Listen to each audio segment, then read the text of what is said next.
नमस्कार। दिन भर की बड़ी खबरों के विश्लेषण के कार्यक्रम सुनिए सच में आपका स्वागत है। मैं हूं मुकेश कुमार।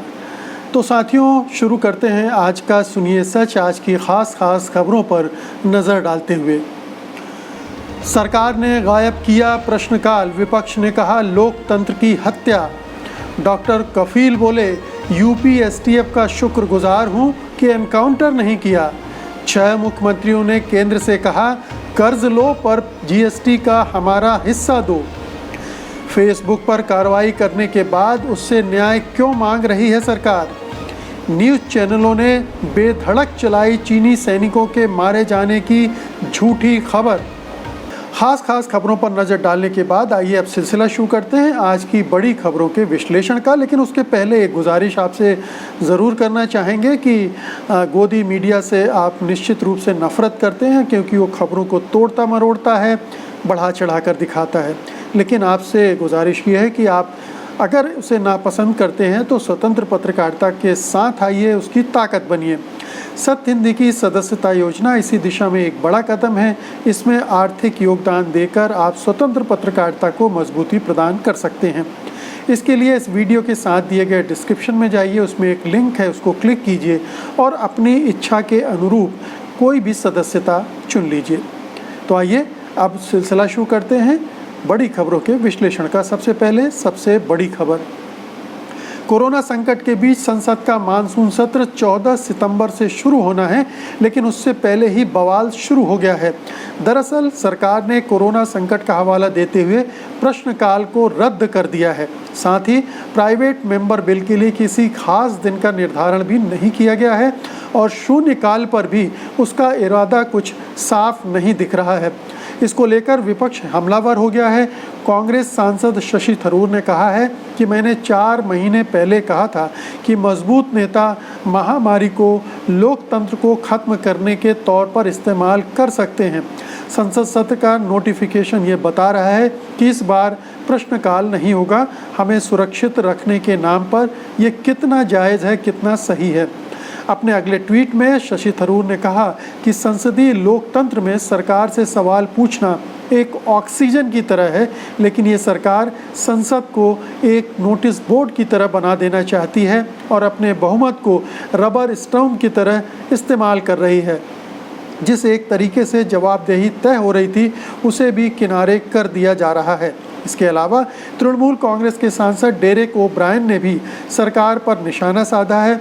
उन्होंने कहा है कि सरकार महामारी के नाम पर लोकतंत्र की हत्या कर रही है। उन्होंने कहा है कि ये 1950 से पहली बार है जब विपक्ष के सांसदों ने सरकार से सवाल पूछने का अधिकार खो दिया है। उन्होंने कहा कि जब संसद के कामकाज के बाकी घंटे पहले ही की तरह हैं तो प्रश्नकाल क्यों रद्द किया गया।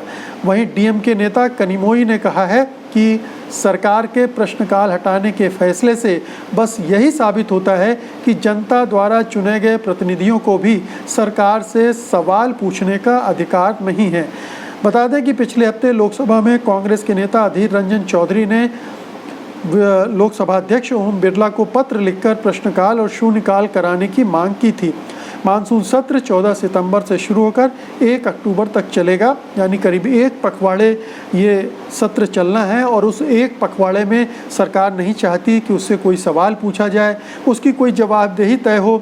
जो भी कोरोना के मामले में हो, अर्थव्यवस्था के मामले में हो, तमाम तरह की जो गड़बड़ियां हैं, घोटाले हैं, लापरवाही है, निकम्मापन है, नकारापन है, उसके बारे में विपक्ष उनसे कोई सवाल ना पूछे। और प्रश्नकाल के लिए तो ये नियम है कि आप 15 दिन पहले आप उसके लिए नोटिस देते हैं और उसका जवाब फिर संसद में दिया जाता है। तो इसका मतलब है कि आप 15 दिन पहले से पूछे गए सवाल के जवाब की भी उम्मीद सरकार से ना करें। ये सरकार का जवाबदेही से भागना है, लोकतंत्र से भागना है, क्योंकि लोकतंत्र जवाबदेही से तय होता है और सरकार लोकतंत्र को कुचलने के जो तमाम प्रयास कर रही है उसमें से एक प्रयास लोकतंत्र की जो आत्मा है, जहां संसद, वहां पर वो जवाबदेही को ख़त्म कर रही है, संसद की भूमिका को ही तबाह कर रही है, सवाल जवाब के जो मंच हैं उसको ख़त्म करके। तो अभी प्रश्नकाल ख़त्म हो रहा है फिर शून्यकाल की भी खबर आएगी कि आप शून्यकाल भी नहीं होगा। तो इसका मतलब है कि सरकार इस तरह इस रास्ते पर चल रही जिसे हम कहते हैं निरंकुश सत्ता, तानाशाही और फांसीवाद। इसका मिला जुला रूप हमें अब देखने को लगातार मिल रहा है। सरकार उसके छोटे छोटे ट्रेलर हमको बार बार दिखा रही है और निश्चित रूप से इससे धीरे धीरे जो जिसे लोकतंत्र की ऑक्सीजन कहा जा रहा है कि सवाल जवाब होने चाहिए, उस ऑक्सीजन से उसे हटाया जा रहा है। इसका मतलब है उसका गला घोटा जा रहा है। तो बड़ा दुर्भाग्यपूर्ण है और विपक्ष को इसे हाथ से जाने नहीं देना चाहिए। आम तौर पर बिजनेस एडवाइजरी कमेटी होती है लोकसभा राज्यसभा की, उसमें बहुत सारी चीज़ें तय होती हैं। उसके बाद इनको ये तय होता है कि ये कार्रवाई से हटाना है या नहीं हटाना है। अधीर रंजन चौधरी ने पहले ही कहा था कि इनको नहीं हटाया जाना चाहिए था।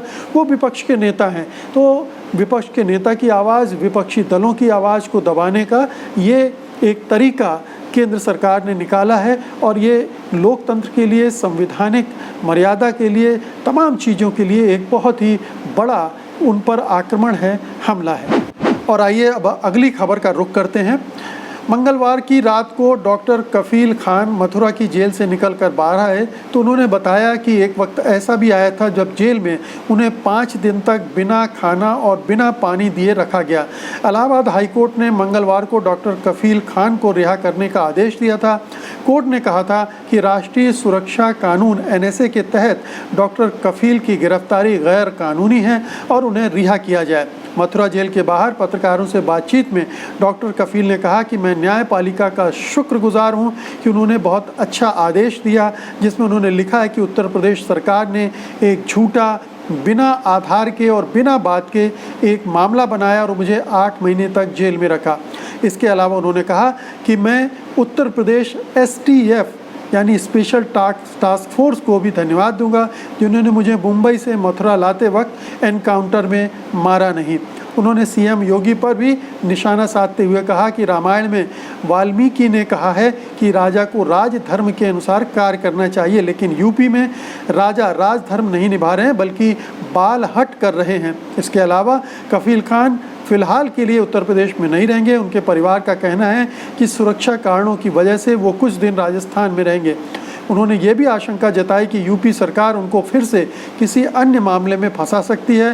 डॉक्टर कफील खान ने यूपी सरकार से नौकरी वापस देने की मांग भी की है। कफील खान ने कहा कि मैंने मुख्यमंत्री से अनुरोध किया कि मुझे वापस नौकरी पर रखा जाए ताकि मैं कोरोना वॉरियर की तरह लोगों की मदद कर सकूं। तो इलाहाबाद हाई कोर्ट के फैसले के बाद कफील खान की रिहाई हो गई है।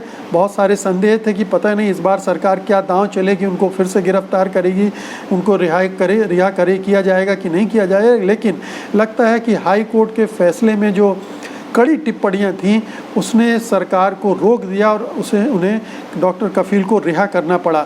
डॉक्टर कफील का ये शक, ये संदेह बहुत जायज़ है, बहुत आधार है उसके कि उनको STF ने फेक एनकाउंटर का निशाना नहीं बनाया, क्योंकि उत्तर प्रदेश में इस तरह के मामले बहुत सारे हुए हैं, बहुत सारे एनकाउंटर हुए हैं जिन पर सवालिया निशान लगाए गए हैं। और उत्तर प्रदेश में जिस तरह से योगी राज चल रहा है, जिसमें लोकतंत्र और संविधान को परे रखकर न्यायपालिका को बाईपास करके और तमाम तरह के एक्शन लिए जा रहे हैं, उनसे डॉक्टर कफील खान को निश्चित रूप से घबराहट हुई होगी। 5 दिन तक उन्हें खाना पीना भी नहीं दिया गया जेल में। ये बताता है कि उनको टॉर्चर भी किया गया, उनको परेशान भी किया गया और 8 महीने तक उनको जेल में बंद भी रखा गया। और अभी भी उन्हें ये संदेह है और पुख्ता संदेह है कि उनको किसी और मामले में फंसाकर फिर से जेल में डाला जा सकता है। तो ये एक बहुत चिंता की बात है और निश्चित रूप से अब आगे देखने की वाली बात होगी कि सरकार इस दिशा में क्या करती है। और अब अगली खबर का रुख करते हैं। GST प्रणाली के तहत राज्यों के केंद्र से मिलने वाले पैसे मुआवजे पर राज्यों ने कड़ा रवैया अपना लिया है। 6 गैर बीजेपी शासित राज्यों ने केंद्र सरकार से साफ शब्दों में कहा है कि उसके पास पैसे नहीं हैं, वो बाजार से कर्ज लेकर उन्हें पैसे दे, पर उन्हें हर हाल में पैसे चाहिए। पश्चिम बंगाल की मुख्यमंत्री ममता बनर्जी, तेलंगाना के मुख्यमंत्री के चंद्रशेखर राव, दिल्ली के अरविंद केजरीवाल, तमिलनाडु के के पलानीस्वामी और केरल के सीएम पिनरई विजयन और छत्तीसगढ़ के मुख्यमंत्री भूपेश बघेल ने केंद्र को पत्र लिखकर 2 टूक शब्दों में कहा है कि उन्हें पैसे चाहिए। केरल के सीएम पिनरई विजयन ने पीएम मोदी को पत्र लिखकर कहा है कि वो वित्त मंत्री को कहें कि जीएसटी का बोझ राज्यों पर न डाला जाए। इसके साथ ही उन्होंने ये भी कहा कि केंद्र द्वारा राज्यों को मुआवजा न देना राज्य और केंद्र के बीच हुए उस संवैधानिक समझौते के खिलाफ है जो जीएसटी को लाते वक्त हुआ था। केंद्र के पास राज्यों का 2.35 लाख करोड़ रुपए बकाया है जो उसे राज्यों को जीएसटी नुकसान की भरपाई के रूप में देना है। जीएसटी परिषद की बैठक में केंद्र ने राज्यों को साफ कहा था कि उसके पास पैसे नहीं हैं और राज्य चाहें तो बाजार से कर्ज ले लें। उसके साथ ही केंद्र ने 2 उपाय भी सुझाए थे, लेकिन इन 6 राज्यों ने दोनों उपायों को खारिज करते हुए केंद्र को ही सुझाव दे दिया कि वो बाजार से कर्ज ले ले। केरल के वित्त मंत्री थॉमस इजाक ने इंडियन एक्सप्रेस से कहा कि केंद्र के लिए उधार लेना बहुत ही आसान है, वो सीधे बाजार से कर्ज ले सकता है। यदि उसे ब्याज लेने का डर है तो इस कर्ज को मोनेटाइज कर दे, जो आसान है। हमारे सारे देश यही करते हैं। तो बहुत साफ है कि जीएसटी का मुआवजा देने से बच रही है सरकार। वो एक्ट ऑफ गॉड बता के एक्ट ऑफ फ्रॉड में उलझी हुई है, राज्यों की धोखाधड़ी कर रही है। ये संवैधानिक जो समझौता हुआ है उसके तहत उसे ये मुआवजा देना है। वो ये बोझ राज्य सरकारों पर डालकर पल्ला झाड़ लेना चाहती है, लेकिन उसे ये जिम्मेदारी निभानी चाहिए। और इन 6 राज्यों ने जिस तरह से खुल्लम खुल्ला कह दिया है कि नहीं, हम कर्ज नहीं लेंगे, आपको कर्ज देना होगा, ये बहुत सीधा संकेत है। और उम्मीद है कि और भी बहुत सारे राज्य अभी इस अभियान में शामिल हो जाएंगे।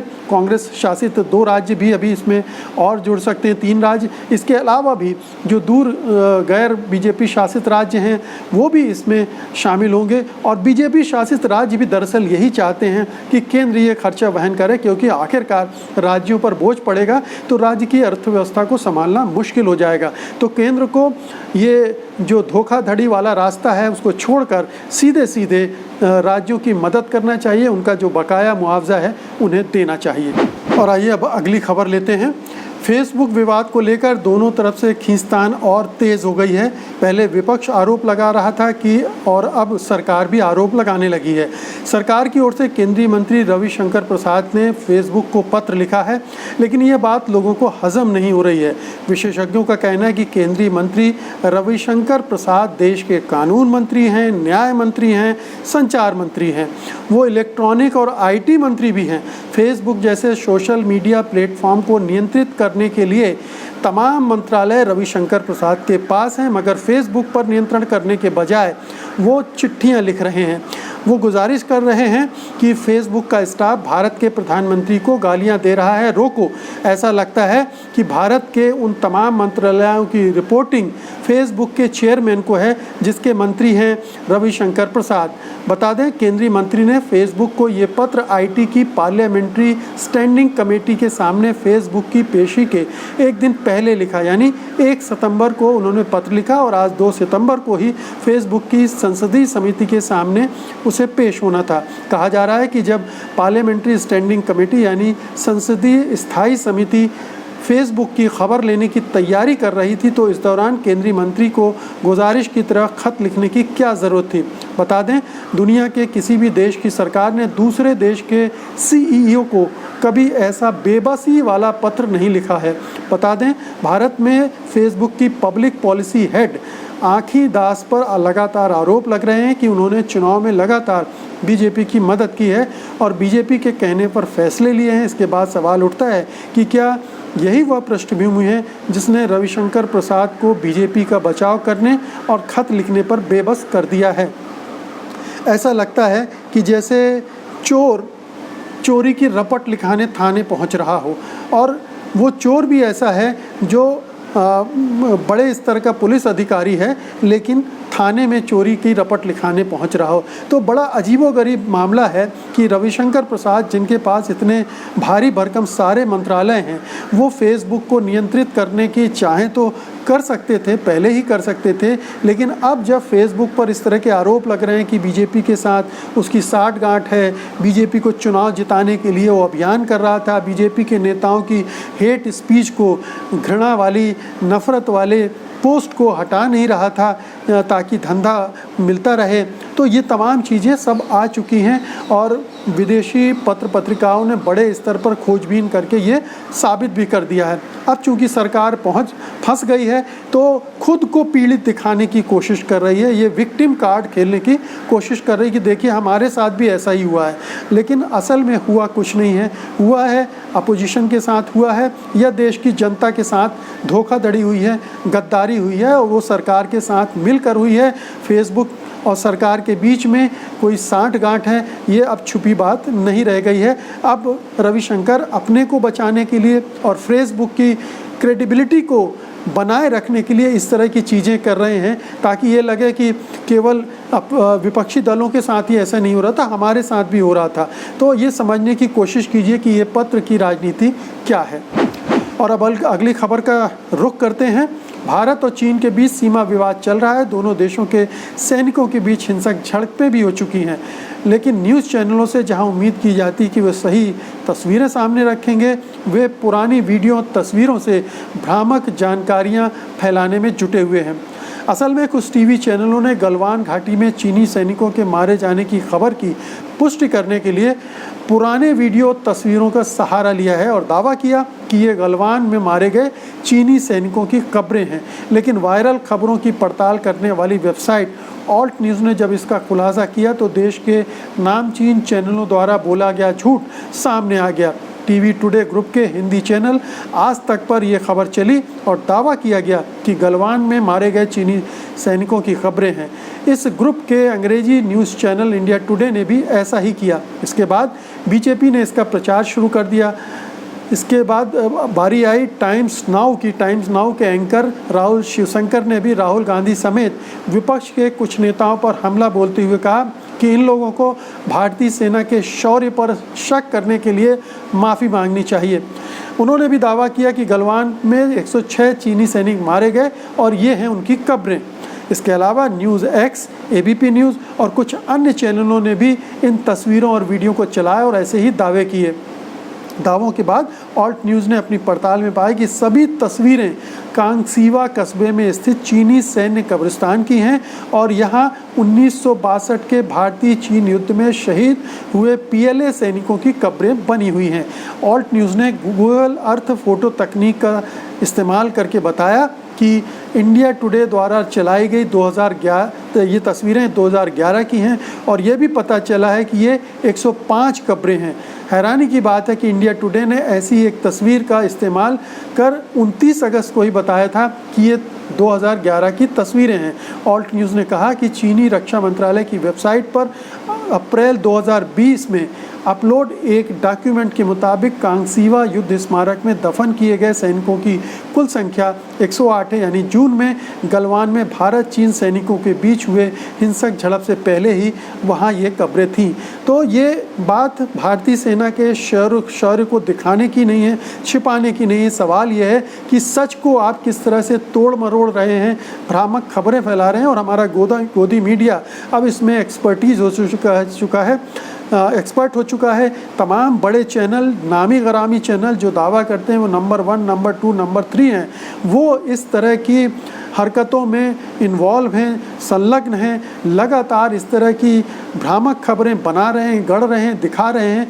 न्यूज़ चैनलों को विश्वसनीयता जाहिर है कि पाताल लोक में चली गई है। अब भी उन्हें होश नहीं आ रहा है और वो इस तरह की चीज़ें बार बार कर रहे हैं और जाहिर है कि इसका मकसद सिर्फ ये है कि अपनी सरकार को बचाएं जिसकी गोद में वो बैठे हुए हैं और उन विपक्षी दलों को कटघरे में खड़ा किया है जो प्रश्न कर रहे हैं सरकार से, जो सवाल पूछ रहे हैं कि हुआ क्या, बताओ तो चीनी सैनिकों ने हमारी ज़मीन पर कब्जा किया क्या, चीनी सेना को कोई नुकसान हुआ क्या, हमें कितना नुकसान हुआ। लेकिन सरकार तो ये जवाब दे नहीं रही है, इसका जवाब हमारे न्यूज़ चैनल दे रहे हैं इस तरह के झूठ गढ़ के। और अब अंत में कोरोना से संबंधित ताज़ा तरीन जानकारी देंगे आपको। भारत में एक दिन में 78,000 से ज़्यादा मामले सामने आए हैं।